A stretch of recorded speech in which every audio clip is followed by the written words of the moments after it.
All right, time to work on editing the Superman and Lois review. What? Hello? Yeah, I just finished recording it. Yeah, I talked about everything. What do you mean I didn't talk about the sound design? What? It was amazing. Why would I not talk about it? That seems stupid. All right, fine. I guess I could put in like a funny little bit at the beginning of the video about it. What do you mean this is too meta? Shut up. What's up, guys? Mason the Brock Henderson here, and this is Superman and Lois Season 2, Episode 10, Bizarros in a Bizarro World. This show just continues to impress me.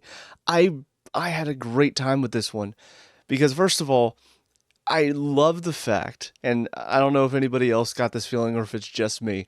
I love the fact that this Bizarro world, it's almost set up as if Superman and Lois existed on the CW instead of on HBO Max.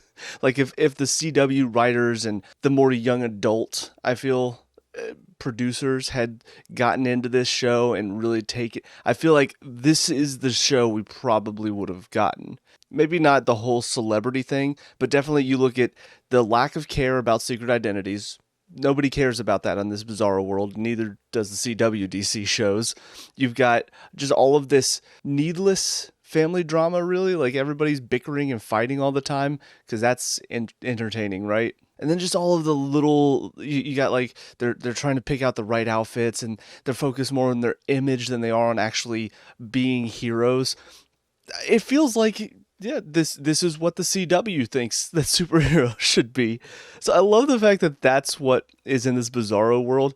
But it was just really entertaining to see this other world, though. We actually, I liked how this episode was set up, how we got to see all these different stories and got to experience a lot of what happened here, a lot of why Bizarro Superman was so messed up, why he was a little bit more combative, because he was definitely going through a lot, taking a lot of this kryptonite, which is similar to the X kryptonite on our Earth, and all the family stuff that he's been through, and how the world has really turned against him because Ali Alston has so much power here. It's a really compelling story that I think they handled really, really well.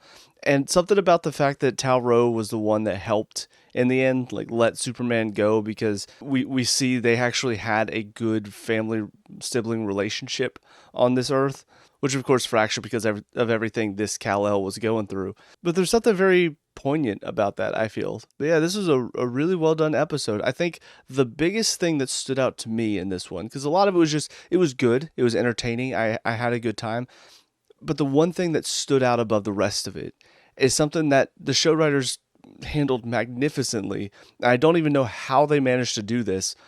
I sympathize with Henderson in the end. How? How did you get me to care about this dude who's been nothing but a pain in the ass all season long? And now all of a sudden, I actually feel sad that he's dead. They actually did a good job in making me sympathize because, yeah, he does deserve some of the shit that he went through in this episode because he caused it. He caused a lot of this stuff. And I will also say, because I was a little confused earlier this season, it is confirmed that he's the only one that made it through the portal. In the one episode where Ali's followers were getting sucked in and then they were disintegrating, those people were actually dying. He's the only one that made it through, and I'm assuming it's because either the powers that he had or the fact that he had one half of the pendant kept him alive. But it was interesting to see, he gets to this world and he sees what Ali is and he sees what she's trying to do. He sees what happens to his other self and he realizes, wait, maybe I was wrong to not trust Superman. And with that realization, of course, also comes meeting Kal-El's family on this earth, realizing that he killed a father, husband to these people, and it breaks him. You know, because he only saw that version of Kal-El as just this monster that needed to be taken out. Seeing that he actually had a family, also realizing that Superman probably has the same family that he's trying to protect, it all sort of clicks with him. And it's totally realistic. I don't feel like this is a turn that is just out of nowhere. I do look at it as he was under a lot of pressure. He felt like his job was under pressure, and he didn't understand what Superman was doing. He didn't understand what Bizarro Superman was. So to him, it was just, I can't trust these aliens. I don't know what they're doing. I can't trust that they're not trying to plot behind my back, and I have to get this job done because I've lost people now. I got people killed out in the field, and I need to take down this thing that killed those people for revenge.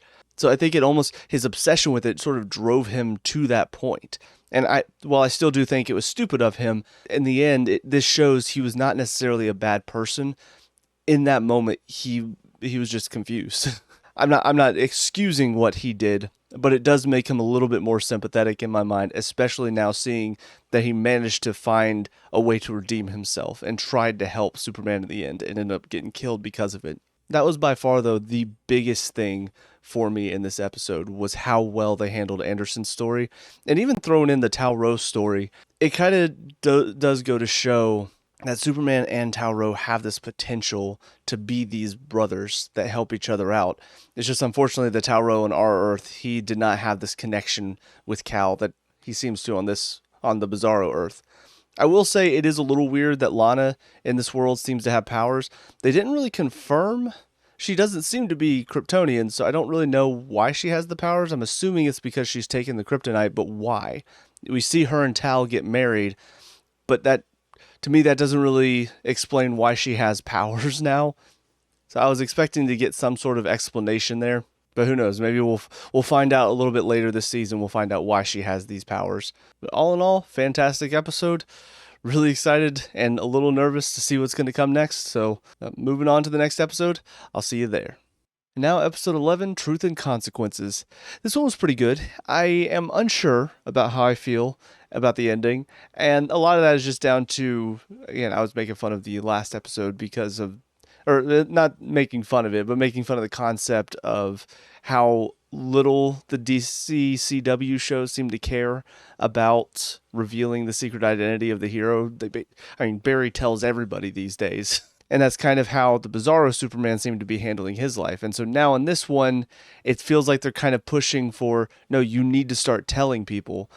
And I don't agree with that. And at the end, obviously revealing himself to Lana, I know it's only one person, but it still does feel a bit kind of, we're heading in that direction. We're heading in the direction of everybody's going to start finding out. He's going to start telling people because it's not that big of a deal, but it is. And granted, it is kind of a big decision for him. It's not like again, with Barry, he just sort of tells everybody that he knows almost. Whereas this, it does feel a bit more like it's kind of a big reveal. It's the first person outside of his family that he's telling. So we'll see how they handle it. I don't know if he's going to start telling everyone or not. If they keep it very limited, like only Lana knows, then I feel like that would work a bit better because she is somebody who's very close to the family and tends to be involved with a lot of what they do since she is a very important figurehead in the town.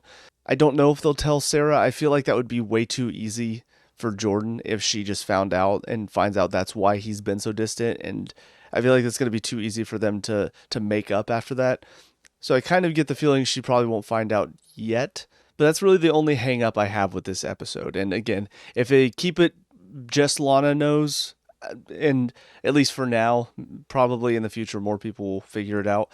But I feel like just for now, it should just be Lana. That should be the only person that finds out because, again, secret identities are a big deal. They are not something that should just willy-nilly be shared because it does put the people you love at risk.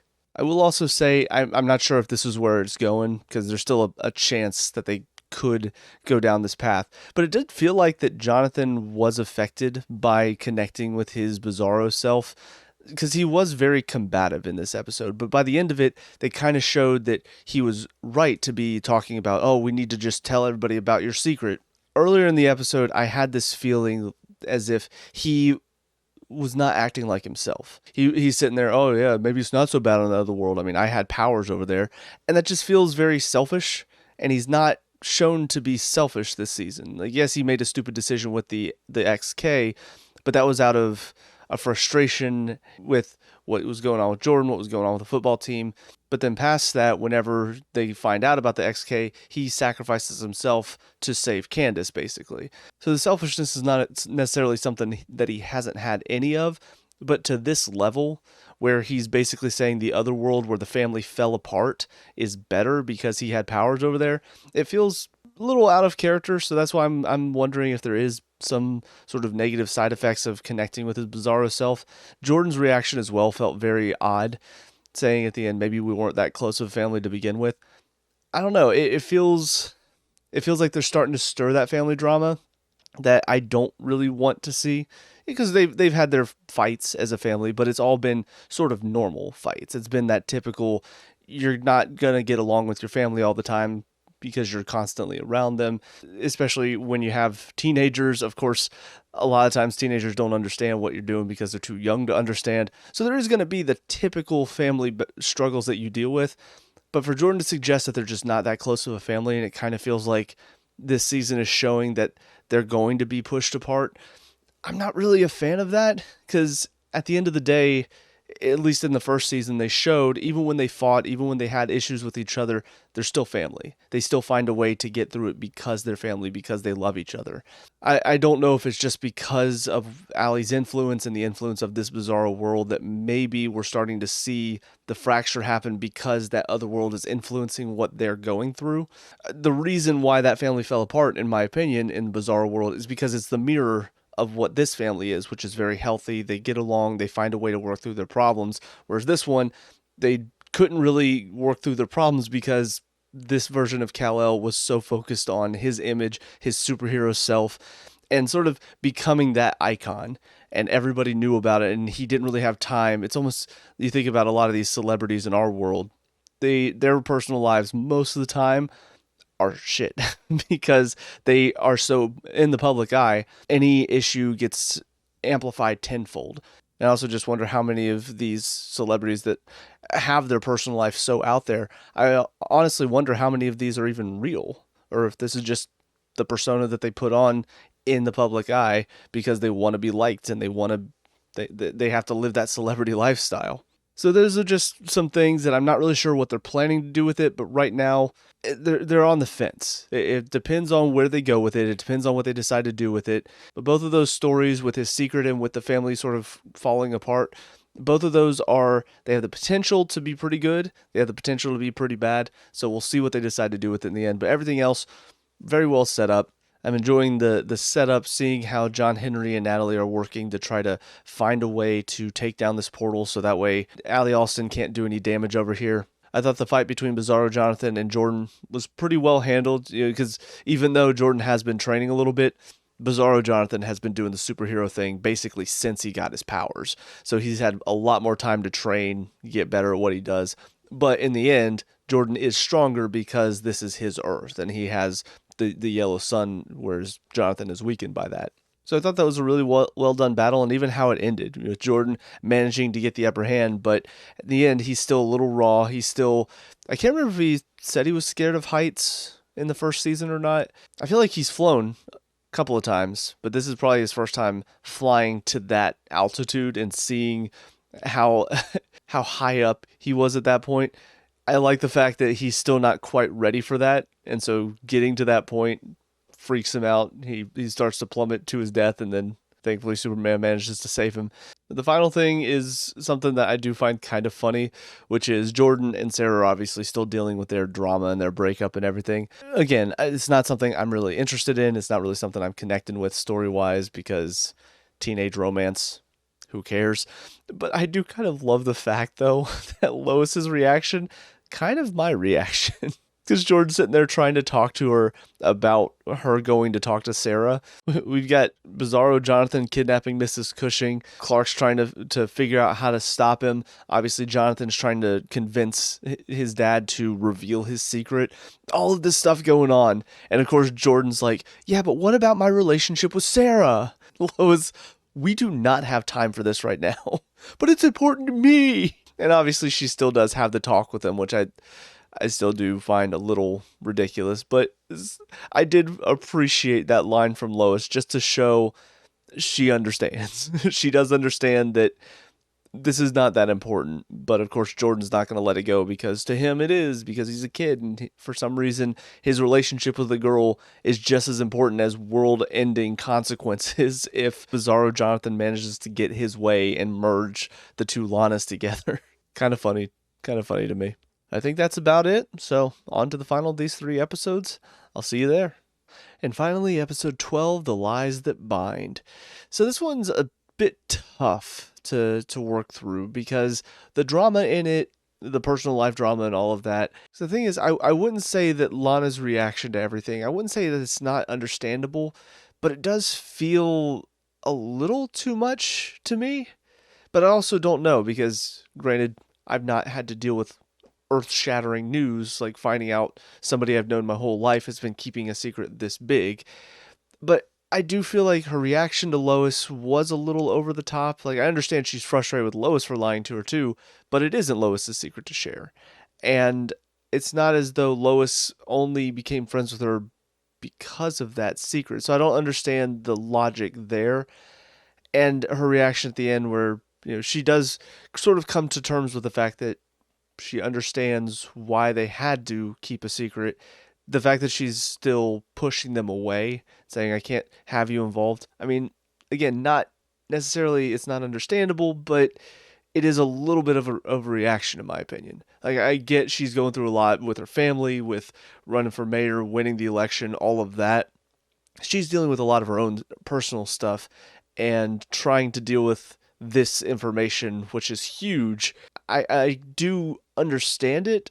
Not necessarily sure if I like that decision, though. So we'll see what happens with her, and we'll see what they decide to do with that connection. But I will say early signs are, I don't think it's stupid, but I don't necessarily like it either. It's kind of a weird feeling. Nothing really amazing or awful to talk about with the Kyle and Sarah stuff. It was all pretty standard father bonding with his daughter after they've been through a lot. I will say, though, the one thing that did stand out to me in that story was whenever he calls Tanya and brings Sarah to the bar, my first thought was, dude, seriously? You are bringing Sarah to come talk to Tanya? Don't know if that's the best move, but no, it turns out letting her sing her songs at the bar, that was a nice moment. And it was also a moment for, I think, that sort of reconciliation where I don't think Sarah will ever fully accept what he did, but I do think she can at least forgive him. And having that connection is possibly going to bring about some, not necessarily fame for her, but give her a chance to share her songs and what she's been writing. So I think that's a nice moment for them. As far as everything with Allie and the pendant and destroying it, don't really know what that means for her. I really, truly don't even know what her plan's going to be now, because it seemed, for whatever reason, she believed that everybody merging with their other self was going to, I don't know, make everybody more powerful. I don't really understand why she wanted everybody to merge. I get why she wanted to. I get she felt like it would make her more powerful, but I'm not sure if I understand why she wants everybody to do that as well. I don't know if she thinks she'll just rule over all of these people, or if something about that merging is going to bring about some amazing thing in her eyes. I don't know if I fully get it. I don't know if they've really explained it well enough for me yet to understand what her motivations are. But now that the pendant is destroyed, I don't know what her plan is now. I don't know if she's still trying to merge people together. I don't know how she's going to do that without the pendant. Does sucking the powers out of Bizarro Tal-Rho, does that give her maybe the ability to merge people on her own? I don't know. There's a lot of question marks there that I hope they explain a bit better. Because at the moment, she's not a bad villain. I still don't necessarily like her as a character, just because, as I've said before, that type of character, the self-righteous Umbridge type characters that just think they're always right and nobody can tell them differently and act all haughty about it as well. I'm not really a fan of those type of characters in general, but I will say the motivations are kind of what's keeping me from really getting on board with her as a villain for this season. I feel like there's still that little bit of a disconnect where we saw a couple of scenes with her getting the pendant as a child. We know that she knows about this other world. We know that she's connected with her other self. But I just don't really know if I understand what her ultimate goal is going to be here. So we'll see what they decide to do. Only one more review left for this season, so I'm excited to see how it's going to come to an end. But with all that being said, those are my thoughts on these 3 episodes. So let me know what you guys think down in the comment section below. What were your thoughts on these 3? Let me know. We can talk about and discuss all that good stuff. Leave a like and subscribe for future Superman and Lois reviews. Also check out the channel. We have a lot of reviews on here as well as some Let's Plays, so check those out if you have time. But until next time, I hope you guys have a great day. I'll talk to you all later. Peace out.